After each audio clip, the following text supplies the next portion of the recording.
वलीमा करे, लेकिन वलीमा करते हुए ये ख्याल रखे को कोई इनकम टैक्स डिपार्टमेंट का बंदा न बैठाए। आप समझोगे ये क्या कह रहे हैं, मैं क्या कह रहा हूं बताऊं आपको। वलीमा भी कराते हो, कार्ड में लिखवाते भी हो वलीमा मसनूना, फिर क्या करते हो, एक बंदा खाना खाता है, खाना खाने के बाद जहां लिखाया जाता है चुमाना की रकम, वहां एक बंदा बैठा है, बताओ 100 रुपए का खाना खाया, 200 रुपए 150 रुपए का खाना खाया और वहां जाके 500 रुपए लिखाता है। बताओ ये तुम्हारे इस्लाम का हिस्सा है? नहीं मेरे भाइयों, इससे तो अच्छा था कि हम किसी चिकन रेस्टोरेंट में जाकर बिरयानी खा लिए होते। ये तो बहुत बुरी बात हो गई। अगर आप कहोगे कि भाई ये तो सिलसिला दर सिलसिला होता चला आया है, लोगों याद रखो हमारे माँ बाप शरीयत की दलील नहीं हुआ करती है। अक्सर लोग यही कहते हैं दादा यही करते आए हैं, दादी यही करती आई हैं। मेरी दादी खुद कहा करती है, मौलाना असरार साहब जानते हैं कमलपुर की मेरी दादी थी, लेकिन अल्हम्दुलिल्लाह मैं अपनी दादी की बात बता रहा हूँ। मेरी दादी शबे बरत के मौके पर जहाँ मेरे दादा सोते थे हर तरह की चीज रखा करती थी, साग भी रखती थी, हुक्का भी रखती थी, पान भी रखती थी, सारी चीज रखा करती थी। मैंने अपने दादी से मजाक में पूछा दादी ये क्या कर रही हो, तो दादी जान ने पता है क्या कहा, दादी जान ने ये कहा अरे बेटा तुम नहीं जानोगे, आज असल में तुम्हारे अब्बा की रूह आती है, शबे बरत के दिन हर मुर्दार की रूह आती है। अरे कहां से रूह आ जाती है, रूह तो जो जहां जाने की थी वहीं चली गई। रूह का मामला तो पहले ही हल हो चुका था। नबी अलैहिस्सलातु वस्सलाम से पूछा गया था वयसअलूनका अनिर रूह, बता दिया गया कुलिर रूह मिन अम्रि रब्बी, कह दीजिए ना कि रूह एक अल्लाह का अम्र है। वो रूह बदन में डाली जाती है और जब मौत का फरिश्ता आता है रूह निकालता है और अल्लाह तक पहुंचा देता है। अब दोबारा कभी आने वाली नहीं होती है। ये तो हिंदुओं का तरीका है, आत्मा भटकती रहती है, रूह भटकती रहती है, हमारी तुम्हारी रूह भटकती नहीं है। अगर मोमिन हो, अगर मुस्लिम हो तो ये अकीदा दिल से निकाल दो, शबे बरत में कोई रूह आती नहीं है, कोई आत्मा वत्मा भटकती नहीं है। बोलो ये अकीदा होता कि नहीं होता है? कुछ लोगों का ये अकीदा होता है, इसलिए ये सारे बातिल अकायद को तौबा करो। मैंने दादी से कहा कि दादी आप ऐसा क्यों कर रही हो? दादी ने कहा कि अरे मेरी सासू माँ ऐसा ही किया करती थी इसलिए मैं भी करता हूँ। मैंने कहा दादी कभी उनसे पूछा कि वो क्यों ऐसा करती थी? दादी ने कहा मैंने ये तो पूछा नहीं। मैंने कहा याद रखो जब हजरत इब्राहिम अलैहिस्सलातु वस्सलाम को उनके हजरत इब्राहिम अलैहिस्सलाम ने अपने अब्बा आजर को कहा था कि आजर मेरे अब्बू ये बुत परस्ती क्यों कर रहे हो, क्यों इनकी पूजा पाठ करते हो? ये तो बोल भी नहीं सकते, ये तो सुन भी नहीं सकते, इनके जिस्म पे अगर मच्छर पड़ जाए तो ये हटा भी नहीं सकते, क्यों इनकी पूजा पाठ करते हो? पता है हजरत इब्राहिम को क्या जवाब मिला था? 7वें पारे की पूरी लंबी चौड़ी आयत है, पढ़ूंगा तो वक्त ज्यादा हो जाएगा, बस ये समझते चलो कि इब्राहिम अलैहिस्सलाम के अब्बा ने यही जवाब दिया था, हम अपने आबा व अजदाद को इसी दीन पे पाए थे इसलिए हम भी यही कर रहे हैं और तुम्हारा जवाब भी यही होता है। बताओ तुम्हारे जवाब में और इब्राहिम अलैहिस्सलाम के अब्बा आजर के जवाब में कोई फर्क हुआ है? बताओ कोई फर्क नहीं है ना? तो फिर क्यों बाप दादा को दलील में पेश करते हो? दलील कोई बाप दादा नहीं है, बल्कि दलील कुरान है, दलील तो हदीस है, दलील तो इजमाए सहाबा है, दलील तो कयास है। और कयास में कौन? इमाम आजम अबू हनीफा के कौल को दलील माना जाएगा। इसलिए मेरे भाइयों मेरे बुजुर्गों, गुमराही के दलदल में जो फंसे हो उसकी सबसे बड़ी वजह मैं समझ सकता हूँ, उसकी सबसे बड़ी वजह यही है तालीम से कोसों दूर चले गए हो, तालीम से तुम्हारा रिश्ता नहीं है। आज अगर मेरी नौजवान लड़कियां आवारा फिर रही है, आज अगर मेरी कौम की बच्चियां बुर्के को लाजिम नहीं पकड़ रही है, आज अगर मेरी सुरजापुर की माए बहनें चुस्त कपड़ा पहनती हैं, ब्लाउज पहनती हैं, साड़ी पहनती हैं, तो मुझे ये लगता है और अच्छी तरह मालूम है इनको इस्लाम नहीं पहुंचाया, इनको किसी ने फातिमा की हया नहीं बताया। अगर फातिमा की हया का पता होता, अगर इनको पता होता कि आयशा का किरदार क्या था, अगर इनको पता होता कि ओढ़ना पहनना कैसा होता, तो मुझे ये लगता है कि ये फातिमा की बेटियां, ये आयशा की कनीजाएं बाकायदा तौर पर स्कूल और कॉलेज जाकर अपने जिस्म की नुमाइश न करती। अरे स्कूल जाना कॉलेज जाना तो दूर की बात, ये छोटा सा प्रोग्राम हुआ है कुरान की निस्बत से। मैंने देखा है इस रोड में कुछ बच्चियां ऐसी चल रही थी जो बच्चियां बाकायदा तौर पर बजरो मस्तानी पहनी हुई थी, करप टॉप पहनी हुई थी, और तो और निचितपुर से वो सड़क जब इधर को आती है घूम जवान लड़की आ रही थी, एक दूसरे के हाथ पकड़ती हुई। मैं बताता चलूं कि पूरा जिस्म का ऐसा कपड़ा पहनी थी कि यहाँ से यहाँ तक पूरा नेट का कपड़ा था। कौन है इसके जिम्मेदार? बताओ कौन है इसके जिम्मेदार? 4 नौजवान लड़कियां घर से अकेले निकल रही हैं। कुछ मनचला लड़का इधर से जा रहा है, वो उसको छेड़ता है, वो उसको छेड़ता है। वो लड़की उससे इंप्रेस हो जाती है, बात बात पे नहीं रुकती है, आगे बढ़ जाया करती है। जब तुम्हारी लड़की भाग जाती है, जब तुम्हारी लड़की इसी भाग जाती है, तो बताओ फिर क्यों खून के आंसू बहाते हो? फिर क्यों मुखिया जी के आगे हाथ जोड़ते हो? फिर क्यों सरपंच साहब के आगे हाथ जोड़ते हो? जब तुम्हें पर्दे का इंतजाम करना चाहिए, तुमने इंतजाम नहीं किया। मैं कहता हूँ हमारे इलाके के जो जलसे होते हैं, ये जो मेरा ठेला बनता है, खुदारा 1965 में हजरत मौलाना सैयद मुफक्किर इस्लाम सैयद अबुल हसन अली हसनी नदवी रहमतुल्लाह अलैह ने जब रायपुर के रायबरेली के तकिया कलां जो आपका आबाई गांव है, एक जलसा हो रहा था, जिस जलसे में मुकर्रिर खुसूसी हजरत कारी सिद्दीक साहब नव्वरल्लाहु मरकदहू जो सूफी बासफा हैं, अल्लाह वाले हैं, अला बिज़िक्रिल्लाहि तत्मइन्नुल कुलूब के मिस्दाक है, हजरत का बयान होना था। हजरत जा रहे थे, रास्ते में देखा कि कुछ दुकानें लगी हैं, रास्ते में देखा कि कुछ खवातीन हजरात का इज़्दिहाम था। हजरत ने मुफक्किर इस्लाम को डरते डरते ये बात कहने की जुर्रत की और हजरत ने कहा, आप तो मुफक्किर इस्लाम हो, आपको तो आलमी ताकत कही जाती, आपको तो आलम इस्लाम अपने पलकों पे बैठालती है। लेकिन हजरत मुफक्किर इस्लाम, मुझे डर लग रहा है, आज 1965 है, कल जब ये और दूर होगा, बुजुर्गाने दीन का साया उठेगा, नबुव्वत से जमाना दूर होता जाएगा। मुझे लगता है आज 2-4 दुकानें हैं, आज हव्वा की कुछ बेटियां आई हैं, कल वो दिन दूर नहीं है जब जलसा मेला ठेला बन जाएगा, जब जलसे में हव्वा की बेटियां बाकायदा सज धज के आएंगी, इज्जत का सौदा करेंगी, यहाँ सन भाई से मुलाकात करेगी, यहाँ बाकायदा तौर पर भागने के पूरे रिश्ते बनाए जाएंगे। बताओ ये मैपिंग होती कि नहीं होती है? कितने जलसे ऐसे हुए हैं जहां से ये रिपोर्ट आई है, उसके सुबह ये रिपोर्ट आती है। महलवाड़ी का करीब का जलसा हुआ, रिपोर्ट ये आई कि उसके दूसरे दिन 2 बच्ची कहीं की बच्ची थी, वो दूसरे लड़के के साथ भाग गई। बाप भी रो रहा है, माँ भी रो रही है, कौन है इसके जिम्मेदार? बताओ। फिर मैं कहता हूँ कुल्लुकुम राइन व कुल्लुकुम मसऊलुन अन रइयतिही। अगर बाप हो तो तुम्हारी जिम्मेदारी है कि बिटिया इधर उधर न जा पावे, बिटिया तुम्हारी फातिमा की हया को अपनी जिंदगी का हिस्सा बनाए।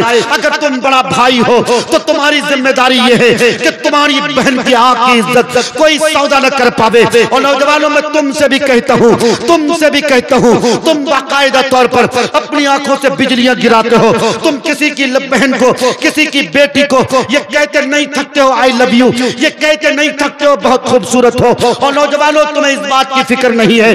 मेरे नबी के जमाने में एक शख्स आया था और उसने ये कहा था कि मुझे इस बात की इजाजत दी जाए कि मैं मुंह काला करूं, मुझे रोजाना नई नई लड़कियों के साथ अपनी जिंदगी बसर करने की इजाजत दी जाए, मैं इस्लाम कबूल करने के लिए तैयार हूँ, कुर्बान जाऊं। 63 साल जिंदगी पाई है, जिसने सिर्फ 63 साल जिंदगी पाई है। वो नबी जो नबी हमारे लिए रातों को रोया करते थे, वो नबी जो नबी जिस नबी को हमारी फिक्र सताए, जिस नबी को हमारी फिक्र हर वक्त सताया करती थी। कुर्बान जाऊं उस नबी पर जिस नबी ने फातिमा की कनीजाओं की जिंदगियां बचाई हैं। कुर्बान जाऊं उस नबी पर जिस नबी ने मजलूमों के सरों पे हाथ रखे हैं। उस नबी ने क्या खूबसूरत जवाब दिया। ऐ नौजवान, तुम्हारी ख्वाहिश है कि रोजाना नई नई लड़कियों के साथ तुम रात बसर कर सकते हो, रात रंगीन करना चाहते हो, मैं तुम्हें इजाजत दूंगा, लेकिन मेरी भी एक शर्त है, तुम्हें वो शर्त कबूल करना पड़ेगी।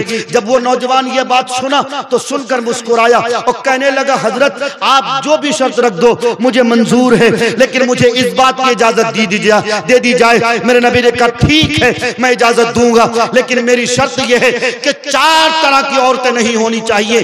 4 तरह की औरतों के सिवा तुम जिनसे चाहे मुंह काला कर सकते हो। वो 4 तरह की औरतें ये हैं। पहले नंबर पे कहा, मेरे नबी का फरमान हुआ, मेरे नबी ने फरमाया पहले नंबर पे वो किसी की मां न हो, दूसरे नंबर पे वो किसी की बेटी न हो, तीसरे नंबर पे वो किसी की बीवी न हो, चौथे नंबर पे वो किसी की बहन न हो। वो नौजवान होश वक्त हो गया।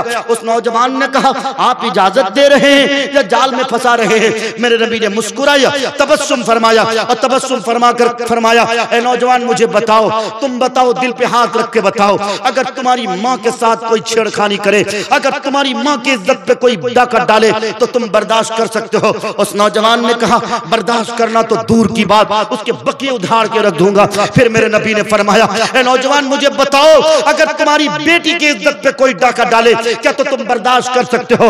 उस नौजवान ने कहा बर्दाश्त करना तो दूर की बात, उसके सर उड़ा दूंगा। फिर मेरे नबी ने फरमाया, ए नौजवान अगर तुम्हारी बहन के साथ कोई मुंह काला करे, रात रंगीन करे तो बताओ क्या तुम बर्दाश्त कर सकते हो?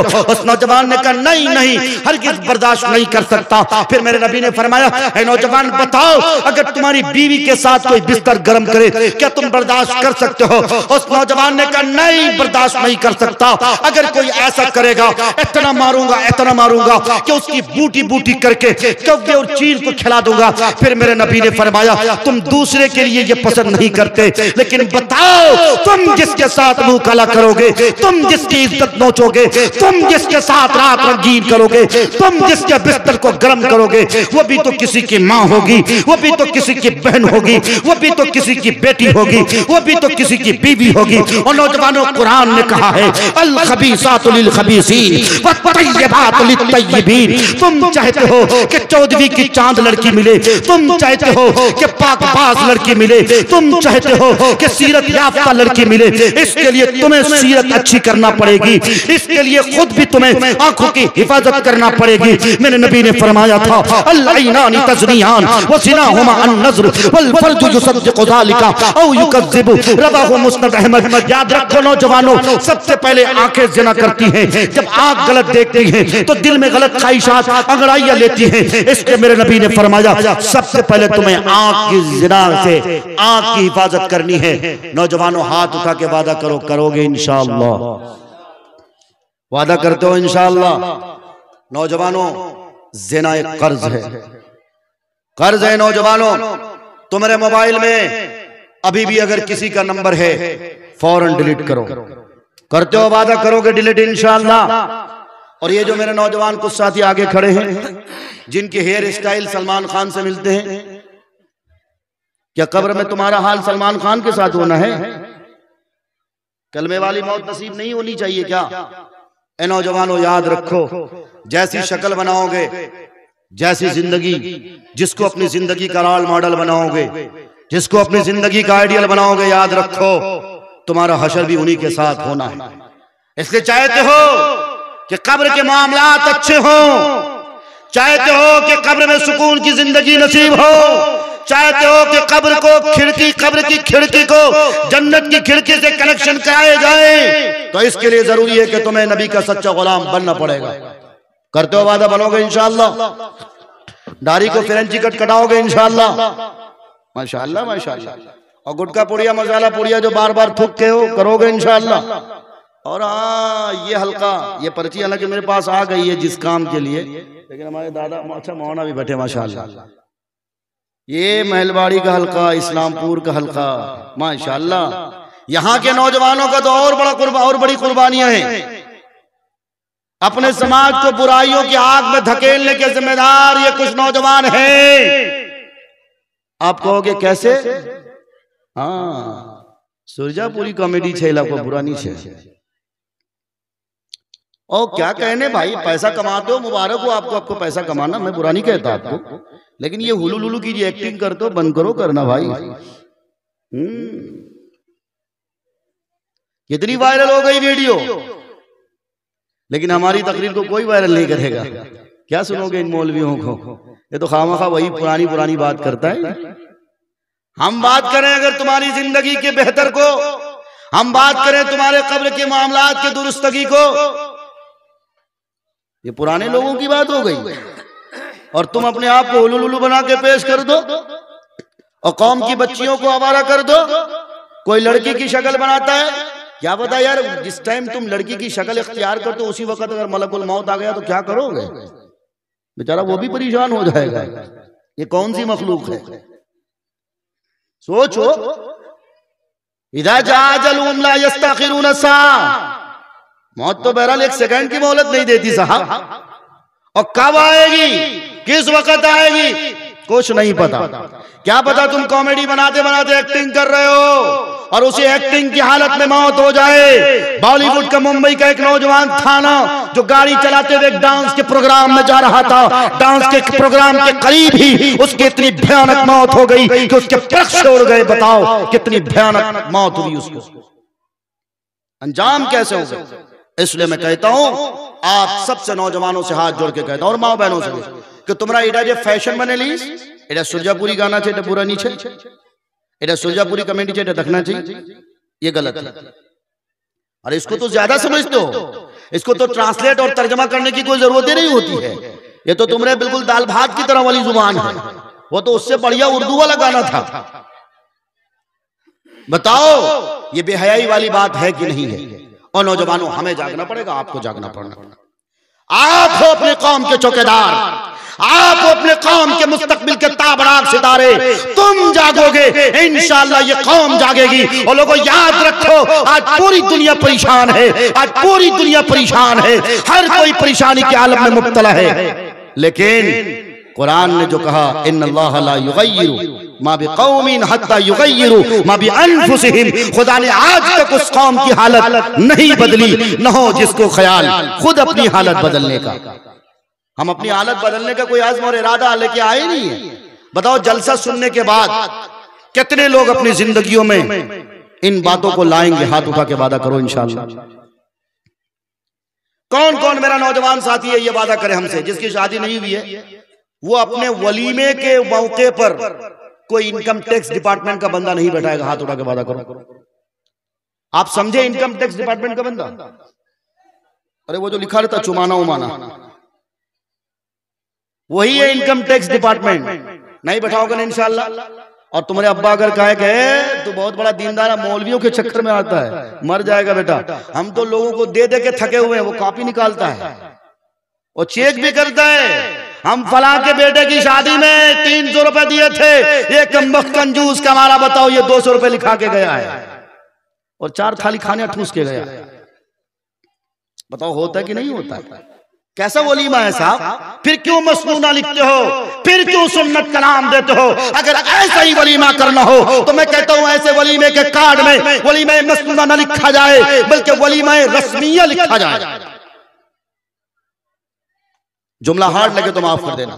दूसरी बात नौजवानों, आपसे आपकी हेकड़ी के लिए, आपकी अना के लिए, आपके ईगो के लिए एक बात बता रहा हूं। आप समझते क्या हो? 4 गाड़ी लेके जब बारात जाएंगे जब ही शादी सक्सेस होगी।